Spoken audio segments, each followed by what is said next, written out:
আসসালামু আলাইকুম রহমতুল্লাহ। আর কয়েকদিন বাদে ঈদ হবে, তাই অনেক গরিব মানুষ আছে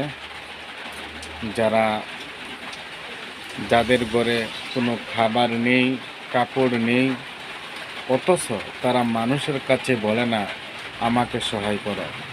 তাই আমরা কিছু বাছাই করে আমরা ওইরকম মানুষ খুঁজে বেড়াইতাম যারা মুখে বলবে না যে আমরা দরিদ্র। মহতরম দোস্তর বুজুর্গ, আমার অনুরোধ, ওই সব মানুষের কাছে গিয়ে আমরা জাকাত ফেতরা দিতাম, যারা মুখে লজ্জায় মুখ থেকে বাহির করতে পারে না যে আমরা গরিব।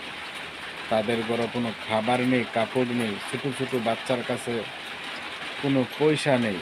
আমরা সবাই তাদের বাড়ির যাইতাম, গিয়ে সহায় করতাম।